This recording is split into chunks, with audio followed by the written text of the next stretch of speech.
தமிழர்களை அவமானப்படுத்தக்கூடிய விஷயம் இது ஏன் தமிழ்நாட்டை தொடர்புபடுத்தணும் அப்படிங்கிற கேள்வி வருது. ரொம்ப ரொம்ப இப்போ ரவி அவர்கள்கிட்ட இதை விட ஒரு நேர்மையை நம்ம எதிர்பார்க்க முடியாது. பாஜகவை ஆதரிக்கிறவர்கள் இந்த நேர்மையை தான் கடைபிடிக்க முடியும். நம்ம கேள்வி என்னன்னா, தமிழ்நாட்டை ஏன் தொடர்பு படுத்தினார்ன்றது தான் கேள்வி. நாம் இதை ஏன் கேரளாவில் கேட்கல? கேரளாவில் ஏன் கேட்கலன்னா, கேரளாவில் பெரிய தமிழ் ஆளுமை, அந்த மாநில ஆட்சியை தேர்தலை முடிவு செய்யக்கூடிய அளவுக்கு ஒரு ஆளுமை இல்லை. ஆனால் ஒரிசாவில் இருக்கிறார். இப்போது அப்படி இருக்கிறதுனால தமிழர்கள் பாருங்க, தமிழ்நாட்டுக்கு போயிடுச்சு, உங்கள் உரிமை உங்ககிட்ட இருக்காது, இது வந்து தமிழ்நாட்டுக்கு போயிடுது, தமிழ்நாட்டில் இருக்க முக்கிய பொறுப்பாளர்கிட்ட போயிடுது, அவங்க இருக்கிறதுனால தான் இது தமிழ்நாட்டில் சேஃபாக இருக்குது அப்படின்ற எண்ணத்தை சொல்கிறது மூலமாக என்ன சொல்கிறாருன்னா, இப்போ நம்ம என்ன சொல்லுவோம், இங்கே என்ன வச்சுக்கணும், இதெல்லாம் அமெரிக்காவோட சதி, பாகிஸ்தான் சதி, சீனா சதின்னு சொல்லுவோம்ல, அது சொல்லுவது போலவே இது எதுவோ வந்து நம்ம வேற ஒரு நாடு மாதிரியும், ஒருவேளை பாஜக அதை உறுதிப்படுத்துகிறது, மோடி அவர்கள் அதை உறுதிப்படுத்துகிறார் தான் நினைக்கிறேன். தமிழ்நாட்டை வேற நாளாக பார்க்கறதுனால தான் ஏன் உத்தரப்பிரதேசத்தை சொல்லலை, ஏன் மத்திய பிரதேசத்தை சொல்லலை, ஏன் அவர் சொன்னபடியே கேரளாவை சொல்லலை? அப்போது தமிழ்நாட்டை அவங்க வேற ஆளாக பார்க்குறாங்க, தமிழர்களை வேற ஆளாக பார்க்குறாங்க. நம்ம ஆளுகிட்ட சாவி இல்லை, அது வேற யாரோ ஒருத்தர்கிட்ட இருக்குது. அந்த வேற யாரோ ஒருத்தர் யாருன்னா அவர் தமிழர். அந்த தமிழருக்கு யாரான்னா, இங்கே ஆட்சி அதிகாரத்தில் இங்கே வந்து ஒரு ஆட்சியை தீர்மானிக்கக்கூடிய, இங்கே அரசியல் அதிகப்படியான அடுத்த வாய்ப்புள்ள இருக்கிற ஒரு தமிழர் பொறுப்பில் இருக்கிறதுனால அவங்க நாட்டுக்கு இதை தூக்கிட்டு போயிட்டாருன்றது பேசுறாரு. இது ஆட்சியில இருக்கிறது தமிழர், இங்க தமிழ்நாடே தமிழ் தானே, அதை தொடர்பு படுத்தானே பேசுறாரு. இப்போ முதல்ல வந்து மத துவேஷம் பேசியிருந்தாங்க, இப்போ வந்து இனத்வேஷம் பேசுறாங்கன்னு தான் நான் புரிஞ்சுக்கிறேன். இப்போ நாங்கள் சொல்லலை, India that is Bharat shall be union of states, நாடுகளின் கூட்டமைப்பு நாங்கள் சொல்கிறோம். இல்லை இந்தியா ஒரே நாடு, ஒரே மொழி, ஒரே ரேஷன் கார்டு, ஒரே தேர்தல் வரணும் சொல்கிற மோடி சொல்கிறாரு.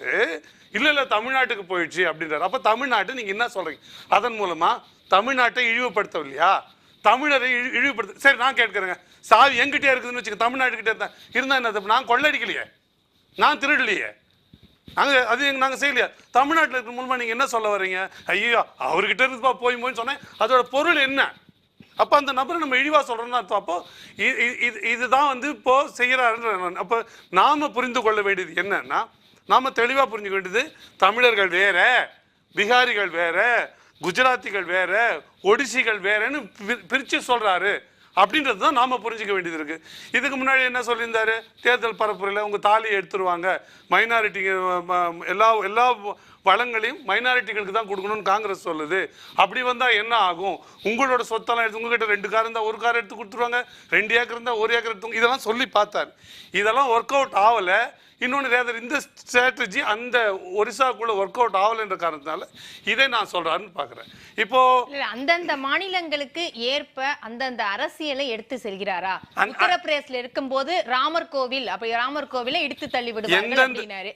இப்போ இங்க ஒடிசாவுல முக்கியமானதா இருக்க பூரி ஜெகநாதர் கோவில், அதுதாங்க, அதை கையில எடுக்கிறாரா? அதுதான் சொல்றேன். இப்போ ஏன் உத்தரப்பிரதேசில் அது பேசப்படுது, அங்கே ராமர் கோயில் தொடர்பாக பேசப்படுது, அது தொடர்பான விஷயங்கள் பேசப்படுது. இங்கேயே பேசப்படுதுன்னா அடிப்படையில் இதுதான், ஒரு மதத்தை நம்புகிறவர்கள், அந்த மதத்தில் இருக்கிறவர்கள், அந்த மதத்திலிருந்து புறம்பட்டு வெளியில் வேறு மதத்தில் நிற்கிறவர்கள், இவங்க 2 பேருக்குள்ள ஒரு சிக்கலை ஏற்படுத்தி விட்டுட்டா, அவங்க சொல்கிறாங்கல்ல மைனாரிட்டி அப்பீஸ்மெண்ட், இது மெஜாரிட்டி அப்பீஸ்மெண்ட்.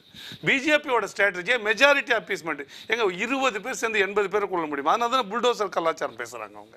அப்போ இந்த 20 பேர் 80 பேருக்கான எல்லா கெடுதலையும் பண்ணிவிட முடியுன்ற போல ஒரு தோரணை உண்டு பண்ணி, இந்த 80 பேருக்குள்ள இந்த 80 பேர்கிட்ட இந்த 20 பேரை பற்றின ஒரு அருவருப்பையும் வெறுப்பையும் கோபத்தையும் உருவாக்கி அதன் மூலமாக வாக்கு அடைகிற கேவலமான அரசியலை நான் பண்ணுகிறது பாஜகன்னு தான் பார்க்குறேன்.